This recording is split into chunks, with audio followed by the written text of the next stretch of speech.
amana ke yoro nin kuma ina an ga foli be aw se aw bela jenema ka fo aw bisimila aw ka jamkan kan min ye sariya bulon kono bi an hamina ka joro fengelena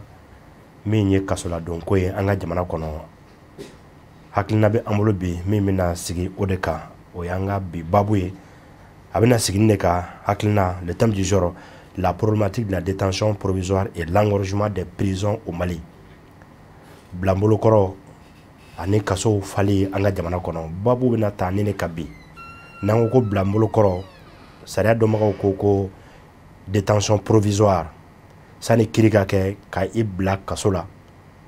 ni kirika rap momna ika jabi be do ni no bala sa ke mi walma wati ake min kanga ke ikun juju na o déterminer mais sani o kiriche ki do kaso la babu be odeka ani kaso fali anga jamana kono nin kenen ka anga mawulele min ye an deme jamukaina kabini radio la voix du citoyen foka se yama sariya bulon kono ni oye monsieur Koke Kulubali amba foka walimando ale de anga bi mawulele wala sa kana masala jabi di amala min na ka sababu ye nen aw ana donc ka fo sariya jumen fo détention provisoire la kaso fali sababu ye jumen baro bi ka kecho la wa fili jumo ba kono bilasirali kan jumo mi se ka di juju yerema no ye criticala barawo kelawe ama fo ko le magistrat bamananga na ma fo ko juju u belajene procureur ni juge d'instruction ni juge siège u belajene u kanga u hakilike muna amunu yara ye justiciable ye am vananga ka anyashi munema amanga munke anganga muneke wala sa fere bi soro ni ko ina o kenen kan ama fana karamɔgɔ fo a seydi Cherif Ousmane Madani Haidara ama kalama ko sariya bulon fana kanubaga bado bari ale ka wulikajɔ san 30 kɔ amo la bi aye ɲɛsini ngirema aye cadeau di famaw ma jango juju kuma o kuma ashura tɛmɛnena a y'a kuma fɔ monsieur le juge ni y'a bila yɔrɔ min na a tɛ bɔ yen e de ye ala ka représentant dugukolo kan mais i jija i ka baara kɛ tilelenya kan i ka kɛ tiɲɛ yɛrɛ sira kan karamɔgɔ an b'a fɔ thème in an bɛ nin tɔgɔ da la k'a fɔ ni ala sɔnna bilasiralikan ɲumanw na di kiritigɛla dɔ fɛ bi n'o ye Kulukoro tribunal ɲɛmaaba ye monsieur Koke Kulubali babu an bɛna nun don ne nin ye sɔɔni walasa ne ni aw an ka se ka faamuyali sɔrɔ a kɔnɔna na inshallah.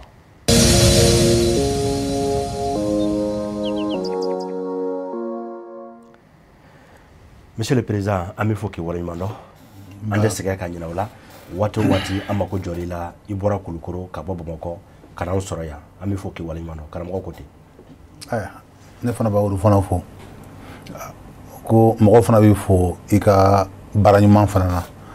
avec ni minga ne faso jokodo parce que abi faso don la kuna fonia abu bo flu do konnana donc afana bi fo ka barala ajaranye nanye ne hakilina inta critique barakela ka soro kana walawalali do la o bi aw nimisi wasa kosebe ni laje ko bagaw ba dom bi ka fo mimi bonni ngono na ke nafa la koy o la nango ko aw yere ka sariya kuma la ko détention provisoire bo na ngana ngoni yake ki bla bolo ko sani kri donje e bisara mu fale ka ako ka nogo doni parce que aka nogo ha gele il me faut blamblo koradido bon ni yo oluke aya ibise ka datugu sonika kiri donje bon wale jugu do fana bin no olu ka gelen ko sebe olu ye ko jugu boye abisina saka na fo moko faka abina saka kina fana ibina musoka abisaka ke itara do moko ka so ne marafa yi choufe ka bulu fen drakala ba abisaka clear fe yi marafa jodola ka abulu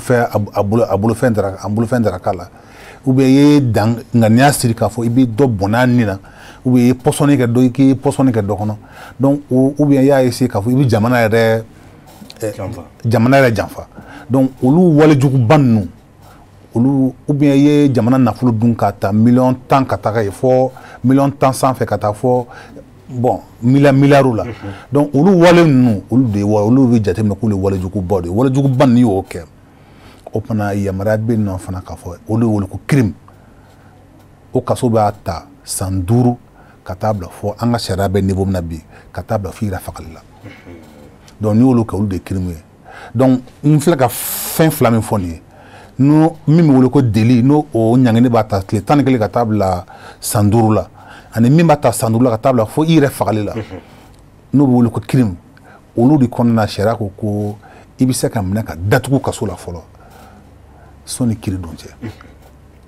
A diyara n ye ka kɛ ni an ka waati ye ɲininkali caman b'an bolo an b'a fɛ minnu ka se ka faamu maaw fɛ bi o la nin kɛnɛ kelen kan i da delila ka s'a ma jugew ka baaraw tɛ kelen ye i da sera a ma k'a fɔ ko juge bolofara damaw bɛ yen nɔ o kɔnɔna na jɔn ni jɔn de yamaruyalen don ka se ka bila bolokɔrɔ in a yamaruya ka ordonner. Bon ni an ka sariya bɛ niveau min na bi procureur bɛ se ka a yamaruya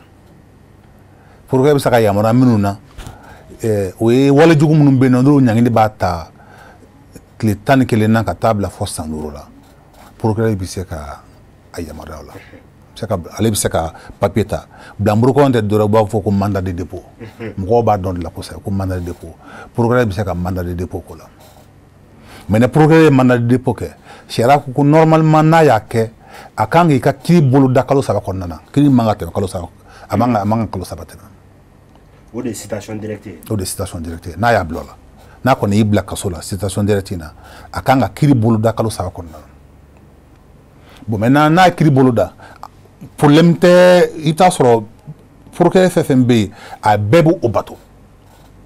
u bɛ kiiri bolo da kalo 3 in kɔnɔna na mais gɛlɛya bɛna don min na sisan n'o bɛna bilamurukɔrɔ in délai tɛmɛ kalo 3 in délai tɛmɛ ni kiiri cɛra ka bɔ a dɔgɔ kɔrɔ parce que ni kiiri dɔgɔdara mɔgɔ kan ka wele de e ni min bɛ ɲɔgɔn na o kan ka wele parce que i ka tɔɲɔni sera mɔgɔ min ma o kan ka wele ou bien seere dɔ kan ka wele ou bien assurance ni mɔgɔ wɛrɛw kan ka wele bon ni papier ma se ka di olu ma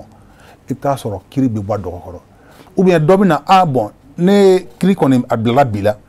mais ne ma labɛn ne bɛ fɛ ka avocat ta donc o fana na kiiri bɛ bɔ a dɔgɔ kɔrɔ donc o kiiri dɔgɔbɔ in kɔrɔla la ka bɔ i bɛ taa sɔrɔ kalo 3 in bɛ tɛmɛ bon sariya ma a fɔ la k'a fɔ ne kalo 3 in tɛmɛna i ka bila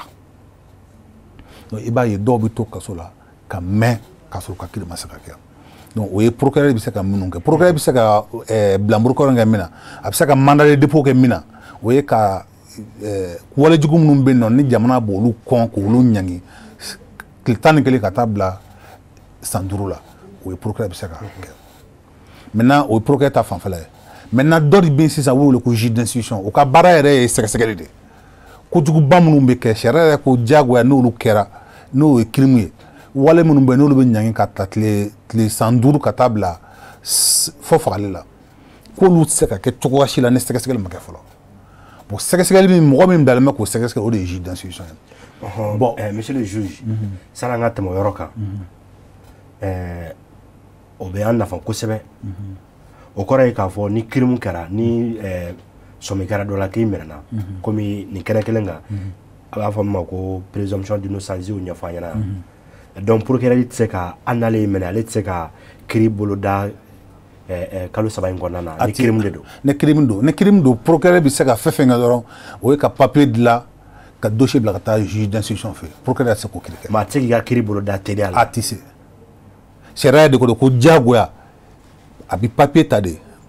fɛn fɛn min na a bɛ dossier bɛ ta de ka di juge d'instruction ma. o de ye sɛgɛsɛgɛlikɛla ye. o de ye sɛgɛsɛgɛlikɛla ye o de ye juge sɛgɛsɛgɛlikɛla ye donc papier bɛ ta dossier bɛ ta ka d'o de ma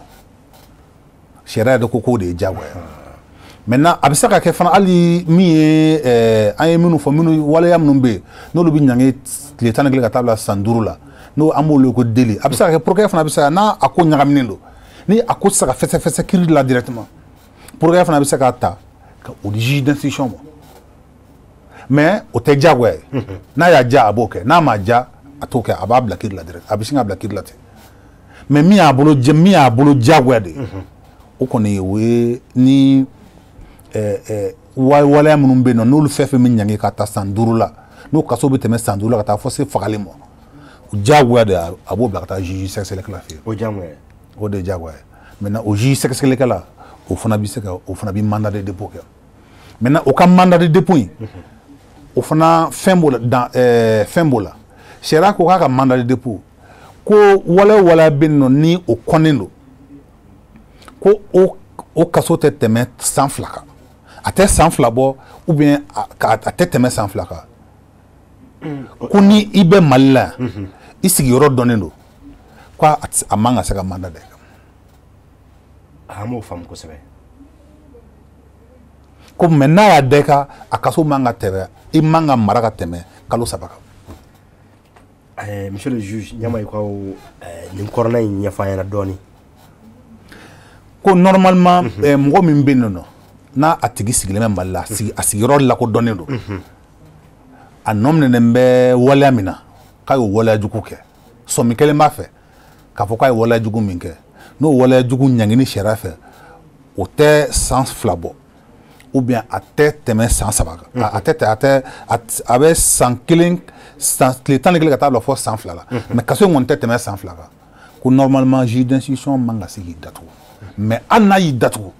y'i datugu i ka kaso man ka tɛmɛ kalo 3 kan o kelen. Filanan ye min ye kaso minnu fana bɛ nin na n bɔra k'a fɔ procureur ta fɔ nin sisan ko juge d'instruction n'a y'i minɛ parce que comme ale ka baara ye sɛgɛsɛgɛli ye a bɛ se ka sɛgɛsɛgɛli min bɛ se k'a temps ta a bɛ mɛn mais sariya ko k'a mana mɛn cogo o cogo ko n'a y'i bila kaso la a bɛ se k'i bila kaso la kalo 6 de kɔnɔna na ka sɛgɛsɛgɛli kɛ maintenant n'ale y'i bila kaso la ka sɛgɛsɛgɛli kalo 6 ni kalo 6 in tɛmɛna ka sɔrɔ a ma se ka tila ka sɛgɛsɛgɛli la parce que sɛgɛsɛgɛli in kɔnɔna na a bɛ se ka kɛ i ye tɔɲɔni se mɔgɔ minnu ma n'an b'u wele ko partie civile ou bien victime tɔɲɔni sera mɔgɔ minnu ma i ye dɔ ka wari tiɲɛ i ye dɔ ka wari ɲagami i ye yuruguyurugu kɛ ou bien i ye dɔ bana nin na donc sɛgɛsɛgɛli kɔnɔna na ni sariya bɛ kalo 6 d'a ma ka sɛgɛsɛgɛli kɛ maintenant ni o kalo 6 dafara ka sɔrɔ a ma se ka sɛgɛsɛgɛli ma ban sariya ko a bɛ se ka kalo 6 wɛrɛ fara kan donc normalement kalo 6 in a bɛ min fara kan ko foyi man ka fara ka tugun donc kalo 6 kun fɔlɔ o bɛ di a ma a ka sɛgɛsɛgɛli ko kɔnɔna na n'o ma ban n'a ma se ka sɛgɛsɛgɛli ka ban o kɔnɔna na a kan ka papier wɛrɛ de ta k'a fɔ ne ma se ka tila sɛgɛsɛgɛli la kalo 6 in kɔnɔna na donc n bɛ kalo 6 wɛrɛ fara kan donc kalo 6 ni kalo 6 fara o kan o bɛ kɛ san 1 kalo 12 kalo 12 o bɛ san 1 sariya ko cogoya si la e ka kaso man ka tɛmɛ sɛgɛsɛgɛli in kɔnɔna na kalo 12 kan o y'a ye ni nɔminɛnen bɛ waleya minnu na ni sariya fɛ ni sariya b'a ɲangi ka ta tile 11 ka taa bila san 5 la bon maintenant waleya minnu bɛ yen nɔ ni nɔminɛnen b'a la ka ta san 5 la fo a bɛ ta ka taa se fo bon i fagalen ma sariya ko juge d'instruction bɛ se k'i lamara kaso la san 1 sɛgɛsɛgɛli kama ni o san 1 banna ka sɔrɔ a ma tila sɛgɛsɛgɛli la a bɛ se ka san 1 wɛrɛ fara kan ka kɛ san 2 ye ka dafa san 2 la ko n'o san 2 fana banna ka sɔrɔ a ma tila sɛgɛsɛgɛli la ko a bɛ se ka san 1 wɛrɛ fara kan ka kɛ san 3 ye o ye san 3 ye o ye san 3 ye mais sariya yɛrɛ b'a fɔ ko cogoya si la k'i mara sɛgɛsɛgɛli in kɔnɔna na ko a mara man ka tɛmɛ san 3 ka cogoya si la kaso la voilà sariya yɛrɛ b'a fɔ tubabukan na ko en aucun cas ko a man ka tɛmɛ donc dérogation wɛrɛ foyi t'a la o diyara n ye monsieur le donc n'o min ye délit ta ye n'o ye o ɲangini b'a ta san 1 kalo 10 tile 11 ka taa bila kalo san 5 la n'o o san 1 dafara ko i bɛ se ka mara kaso la ka san 1 kɛ minnu ye kojugu bɔ n'o wele ko crime n'o b'a ta san 5 la ka taa bila fo i fagali la k'olu kaso man ka tɛmɛ i marali kɔni sɔnni kiiri bolodali kɔni cɛ k'o man ka tɛmɛ san 3 kan bon mais an bɛna kuma kɔnɔ an bɛna ye k'a fɔ gɛlɛyaw b'a kɔnɔna na waati bɛ ka taa ni an ye kosɛbɛ mais o yɔrɔ la sanni an ka pan yan fɛn dɔ bɛ yen nɔ an y'a jateminɛ o b'a nafa kosɛbɛ misali la e da sera min ma an k'a kɛ dili ye i da sera min i n'a fɔ sonyani simple ninnu walima ŋanamu n'o ye escroquerie ye ani danaya tiɲɛ n'o ye abus de confiance a yɛrɛ ka sariya kuma na a ko ten ni olu de don sisan nɔ n'i taara san 1 kɛ kaso la ni sɛgɛsɛgɛli b'a la juge d'instruction fɛ n'a fɔra ko i jalakira kiiri don juge fɛ k'i bɛ san 5 kɛ o ye sangale min kɛ o bɛ jate wa walima o bɛ bi i ye sangale min kɛ o bɛ bin ka bɔ a la donc n'i kun kan ka san 5 kɛ i bɛ san 4 de kɛ i bɛ san 4 kɛ wa n'i kun kan ka san 1 ni kalo 2 kɛ n'o bɛnna ni juge y'o prononcer dɔ i tɔ bɛ kɛ kalo 2 ye i tɔ bɛ kɛ kalo 2 ye a diyara n ye sariya ko ten ko i bɛ waati min kɛ kaso la sɛgɛsɛgɛli in kɔnɔna na ko ni kiiri nana kɛ ni kiiritigɛla ye ɲangi k'a fɔ k'i kan ka san hakɛ min kɛ ko i ye min kɛ marali in kɔnɔna na sɔnni kiiri cɛ o bɛ tigɛ ka bɔ i ka kaso la a diyara n ye monsieur le juge an karamɔgɔ ko ten nin kɛnɛ in kan a ka d'an ye mɔgɔ caman y'i dɔn monsieur le président la mais dɔw ko ko président nin ko an bɛ président fɔ fɛn caman ma k'an k'a fɔ ko juge walasa a ka dɔn ɔ monsieur le juge nin kɔnɔna na da sera nin bɛɛ ma mais fɛɛrɛ jumɛnw bɛ sɔrɔ kasow fali la bi an ye kibaruyaw sɔrɔ k'a fɔ kasow fara ɔ yala est ce que fɛn wɛrɛ bɛ se ka bila kasoladenw ninnu nɔ la marabolokɔrɔ ninnu nɔ la wa walasa ka kasow kɔnɔna lafiya dɔɔni wa bon sariya ye taabolo caman ta o la jamana ye sariya senfɛ a ye taabolo caman ta o la an b'olu wele ko mesure alternative o mesure alternative fɔlɔ ye min ye ni procureur bɛ se k'o de kɛ fɔlɔ parce que ale bɛ nominɛli kɛ i y'a mɛn kiiri kasoladonko kiiri a bɛ daminɛ procureur la hali ni procureur ye kiiri mɔgɔ dɔ ye mais a bɛ daminɛ ale la a kɔni tɛ kiiri tigɛ procureur tɛ kiiri tigɛ mais a bɛ se ka waleya dɔ kɛ pour que ka na ko bɛɛ lata kiiri la o waleya fɔlɔfɔlɔ min ye o ye ni a nana e fɛ sisan k'a fɔ ko bɛnkɛri ka kalifa tiɲɛna ou bien karisa ye ɲagami e y'o plainte ni fɛnw don n'a nana sisan n'a ye bɛɛ lamɛn sisan a bɛ se k'a fɔ a tiɲɛ yɛrɛ la e ko a y'i k'a ye kalifa tiɲɛ a ma kalifa tiɲɛ a ma sariya sɔsɔ a bɛ se ka a y'i ka wari kɔni dun a bolo sera i ka wari ma mais a ma kalifa tiɲɛ parce que kalifa kɔrɔ mun ye ne ye nin biki in ta ka a d'e ma ko nin minɛ sɔnni mɔgɔw ka s'a ma n mago nana s'a ma n ma biki sɔrɔ e ma se ka biki di ma donc n ye kalifa min d'i ma i y'a tiɲɛ bon a tɛ komi sisan ne ye biki in feere ma ne ye biki in ta n y'a feere ma mais e ma se ka biki in wari sara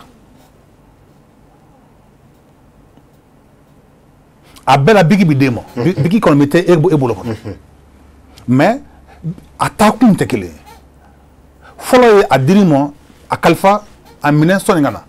sɔnni mɔgɔw ka s'a ma ne ni mɔgɔ sera ma ne ma se ka segin ma sariya b'a fɔ k'i ye kalifa tiɲɛ i danaya tiɲɛ bon maintenant feere dɔn n'a y'a sɔrɔ n y'a feere ma e ma se ka wari sara sisan bon mais caman bɛ yen o de bɛna caman bɛ yen nɔ n'u mago don ka wari la u bɛ n'o kɔnɔna de la ko a ye escroquerie kɛ ou bien a ye ɲagami ou bien a ye danaya tiɲɛ ni ɲɔgɔn cɛ bon ne procureur y'a jateminɛ k'a fɔ ko filanan in don ko sanni feere de don a b'a fɔ sanni feere tɛmɛna ni ɲɔgɔn cɛ donc ne tɛ se ka datugu a b'a kɛ o fɛn dɔ bɛ yen a b'olu b'olu ko classement sans suite a b'a fɔ tiɲɛ yɛrɛ la ale tɛ se ka nominɛli kɛ nin ko la donc ko bɛ ban yen o ye fɛn fɔlɔ dɔ ye min bɛ se ka a kɛ kiiriw tɛ bila bolo kan ou bien fo ka taa a kɛ mɔgɔw bɛ kaso la quoi o y'o ye dɔ fana bɛ yen nɔ o ye comme on appelle n'i y'a jateminɛ o ye o b'o wele ko médiation pénale o y'a ye ko dɔ bɛ yen nɔ a tɛmɛna ni ɲɔgɔn cɛ kasoladonko don mais n'i ye kasoladon in jateminɛ i t'a sɔrɔ tɔɔrɔ min b'o la o bɛ na ni degun min ye fo ka bɛn ka kan ni ɲɔgɔn cɛ o ka fisa n'a kiirilama ye donc procureur fana bɛ se ka a wele a yɛrɛ bɛ se k'a kɛ ou bien a bɛ se ka ani mɔgɔ bila ɲɔgɔn fɛ min bɛ se ka a fɔ ka bɛn fo ka bɛn ka ni ɲɔgɔn cɛ ni fo ka bɛn ka ni ɲɔgɔn cɛ o fana bɛɛ b'i ta bolila sira fɛ o fana o y'a kiiriko bannen ye o fana o bɛ yen nɔ ou bien a bɛ se ka kɛ dossier bɛ taa juge d'instruction yɛrɛ fana fɛ yen juge d'instruction bɛ se ka a ye bon tiɲɛ yɛrɛ la sariya sɔsɔko kɛra ale fɛ fɔlɔ sariya sɔsɔko kɛra mais nin ko bɛ se ka ɲɛɲini sɛgɛsɛgɛli bɛ se ka kɛ parce que ale juge d'instruction ale ye juge sɛgɛsɛgɛlikɛla de ne bɛ se ka n ka sɛgɛsɛgɛli kɛ k'a sɔrɔ n ma karisa don kaso la donc a bɛ se k'i bila u min wele ko contrôle judiciaire a b'i bila contrôle judiciaire la donc i tɛ taa kaso la donc nous bɛɛ ye fɛɛrɛw ye min b'a to mɔgɔ tɛ taa kaso la a fɛɛrɛ fɔlɔ o ye wele ko classement sans suite procureur de b'o kɛ a fɛɛrɛ filanan o ye médiation pénale ye procureur bɛ se k'o kɛ a yɛrɛ bɛ se ka kɛ ou bien a bɛ se ka mɔgɔ ɲini ka an n'o bila min bɛ se ka aw yɛrɛ dɛmɛ a ka se ka bɛn fo ka bɛn a la voilà sabanan juge d'instruction bɛ se k'o kɛ o ye contrôle judiciaire ye donc min b'a to a bɛ se ka min b'a to i tɛ don kaso la mais sɛgɛsɛgɛli bɛ kɛ donc o bɛɛ ye fɛɛrɛw ye pour que mɔgɔw nɔ kana minɛ ka se ka taa kaso la cogoya min na ten. a diyara n ye monsieur le président mais an ye turu kɛ n'o ye an yɛrɛ ka ONG AMAPCP an ye turu kɛ kasobon kɔnɔna na Bamakɔ yan an y'a ye Bamakɔ kasobonba la o ko an donna seliliw ni ɲɔgɔn cɛ k'a lajɛ mɔgɔ minnu bɛ yen nɔ ka kuma n'u ye dɔw y'u kanto k'a fɔ olu nana deli ta fan fɛ i n'a fɔ i da sera ma cogo min na minnu kaso tɛ se tɛmɛ san 5 kan k'u nana o la mais o bɛ yen nɔ a ka ca ni e da sera min ma a ka ca ni san 1 ye juge d'instruction y'u bila ka na ɔ yala délai bɛ yen wa dɔ wɛrɛ bɛ yen exception wɛrɛ bɛ yen min b'a to o tɛ kɛ wa walima o bɛ bɛn hali n'u tɛmɛna san 1 kan durée exception t'a la sariya ma exception foyi k'a la sariya ma exception mais o cas ninnu o bɛ i n'a fɔ binganiw la bon sariya sɔsɔ don k'a fɔ sariya sɔsɔ don an ka kuma fɔ a fɔcogo la sariya sɔsɔ don sariya yɛrɛ ko ni i ye mɔgɔ datugu ni juge n'i ye mɔgɔ datugu n'a a tɛmɛna san 1 kan ni min ye deli ye n'a tɛmɛn'o kan ko kasobo ɲɛmɔgɔ a kan ka i ta ka na n'i ye procureur fɛ yen procureur kan ka waleya ta k'a sin juge ma n'o ye juge d'instruction don juge d'instruction k'i bila i b'i ka yɔrɔ minnu na i kan ka sɔrɔ yɔrɔ minnu na k'i b'olu fɔ a bɛ wele ko élection domicile i kan ka sɔrɔ adresse minnu na k'i k'olu fɔ u b'olu sɛbɛn comme ça n'u mɔgɔ jɔra u b'i wele mais normalement o de kan ka kɛ mais aya an bɛɛ kɔni b'a ko kɛ ko ɲuman tɛ dɛ parce que tiɲɛ la sariya sɔsɔ don normalement n'a banna parce que sariya ko n'a banna dɔrɔn i kan ka bila de mais an kɔni b'a min fɔ an kuma sulilen b'a fɔ tiɲɛ yɛrɛ la i bɛ taa dɔw sɔrɔ i bɛ taa sɔrɔ u ka kaso yɛrɛ bɛɛ lajɛlen y'a fara ɲɔgɔn kan a tɛ tɛmɛ san 2 kan a tɛ tɛmɛ san 3 kan mais i bɛ taa sɔrɔ u bɛ san 2 u bɛ deli la u ka kiiri ma kɛ taa sa dɔw bɛ yen u ka dossier yɛrɛ bɛ tunu yɛrɛ dɔw bɛ yen nɔ olu tɛ ye crime ye normalement ni délai in tɛmɛna délai in kun tɛ par exemple n'i ye crime ta sisan normalement juge kan k'i datugu san 1 o de fɔra san 1 kɔnɔna na n'a y'a ye k'a fɔ ko ale ma tila a bɛ se ka kɛ san 2 ye san 2 n'a ye a ma se ka tila a bɛ se ka kɛ san 3 ye mais ko sɔnni san 1 ka ban a kan ka segin a ka de ka a fɔ tugun kun jumɛn na ale b'a yɛlɛma ka kɛ san 2 ye n'a a m'o kɛ ne san 1 in banna k'a sɔrɔ a m'o kɛ normalement i kan ka bila o ye crime ye i kan ka bila ne kalo wɔɔrɔ in fana kɛra k'a sɔrɔ a ma papier ta k'a f'i ɲɛna k'a fɔ ko ale bɛ kalo wɔɔrɔ wɛrɛ fara a kan i kan ka kasobo ɲɛmaa kan ka i tɛgɛ ta ka na n'i ye procureur fɛ yen procureur kan ka papier caman k'a fɔ a k'i bila monsieur le procureur mais a waleya tɛ kɛ monsieur le juge an kɔni y'a dɔw ye seereya ka Bamakɔ kasobonba kɔnɔ minnu bɛ yen nɔ u y'a sɛbɛntiya k'a fɔ u san 1 ni kɔ filɛ nin ye deli la mais juge ma deli k'u lamɛn siɲɛ 1 an b'u ɲininka siɲɛ 1 u bɔra tribunal la don min na k'a fɔ ko mana dara o kan u bɛ yen nɔ o don fo ka se o waati ma san 1 ni kɔ an y'o seereya kɔni bon a ma se olu ka fɔ an ɲɛna dɔnnen don a dɔnnen don an yɛrɛ fɛ bon a ko ka gɛlɛn dɔɔnin parce que a b'a to n bɛ da bɛna don peut-être kasobon fali la dɔɔnin kɔnɔ an b'a fɔ o jɛmukan yɛrɛ kun ye an ka waati de nɔgɔyara an bolo n'o tɛ a ka d'an ye ka tɛmɛ o kan an b'a fɛ k'a dɔn ni o ɲɔgɔnna ninnu est ce que o t'a to kasobon ka fa bi parce que n'an selen ye kasobon ninnu kɔnɔ